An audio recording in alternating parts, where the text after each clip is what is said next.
Quick question. You have no pharmacy, no doctor, no internet to Google what to do. And you really, really do not want a baby right now. What do? Well, if you were an ancient human, the answer involves crocodile dung. And it gets weirder from there. Let's start in ancient Egypt around 1550 BC. Egyptian women were smart, resourceful, determined, and apparently completely fine with mixing crocodile dung with honey and inserting it. Yes, that was the plan. The Ebers Papyrus, one of the oldest medical documents ever found, actually recommends this as a contraceptive method. The theory was that the mixture would create a barrier. The reality was that it probably just created a very bad day. But here's the wild part. It might have actually worked slightly. Crocodile dung is alkaline, and alkaline environments are not great for sperm. So while it sounds absolutely insane, ancient Egyptian women may have been onto something. They just found the most unpleasant possible way to do it. But Egypt wasn't the only civilization getting creative. Meet silphium, a plant so effective as a contraceptive that the ancient Greeks and Romans used it for 6 centuries straight. Women drank its seeds once a month as a natural contraceptive. They also soaked wool in its juice and used it as a barrier. It was so popular and so valuable that the ancient city of Cyrene put an image of its seed on their currency. Silphium was literally worth its weight in gold. And then they harvested it into extinction.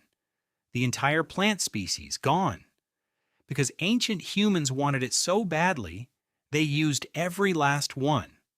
Silphium is the only known plant in history to be driven to extinction, specifically because of how useful it was for contraception. Let that sink in. Now let's talk about the Greeks, because the Greeks had some interesting theories about how pregnancy worked, and some truly questionable solutions. The Greek physician Soranus, who was apparently very confident in his medical opinions, advised women to hold their breath during sex, and then sneeze immediately afterward, to expel everything. He also recommended jumping backwards 7 times. 7, not 5, not 10, 7.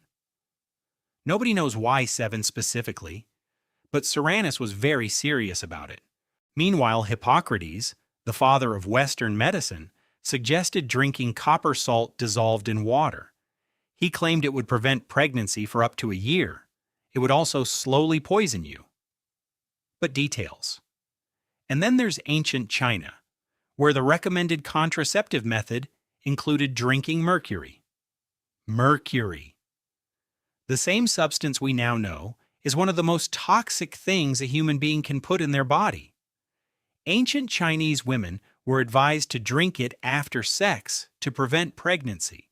The fact that this did not immediately end civilization is genuinely remarkable. Now here's where it gets actually impressive.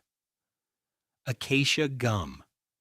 Used by Egyptian and Mesopotamian women around 1550 BC. They mixed unripe acacia fruit with honey and dates, soaked cotton in the paste, and used it as a barrier. Here's the surprising part. Acacia gum ferments into lactic acid. And lactic acid is actually a real spermicide. This is one that modern scientists looked at and said, you know what? That actually kind of works. Ancient women figured out legitimate chemistry thousands of years before chemistry was invented. Using fruit and cotton, and the kind of desperate creativity that only comes from having absolutely no other options. The sea sponge was another popular choice. Ancient Greek and Roman women soaked sponges in vinegar or acidic solutions and used them as barriers. Vinegar is acidic. Acid is hostile to sperm. Again, not perfect, but not completely wrong either.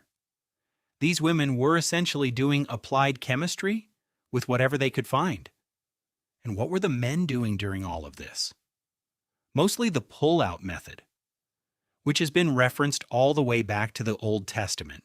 Modern historians agree it was probably the most common ancient contraceptive, also the least reliable, but the most widely used because it required the least preparation and zero crocodile involvement. The first actual condom in recorded history appeared around the 1500s, made from linen. Later versions were made from animal intestines, mostly sheep.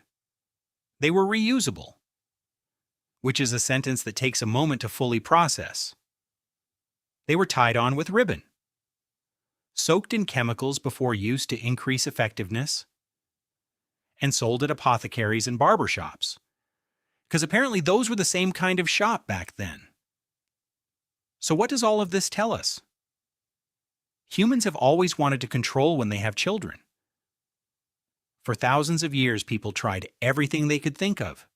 Some of it was genuinely clever, some of it was dangerously wrong, and some of it involved jumping backwards 7 times while sneezing. But the creativity, the determination, the refusal to just accept whatever happened, that is genuinely impressive. Even if the execution sometimes involved crocodile dung. Drop a comment below. Which ancient method surprised you the most? Subscribe for more ideas that change how you see the world, and watch this next, because the next one is just as wild.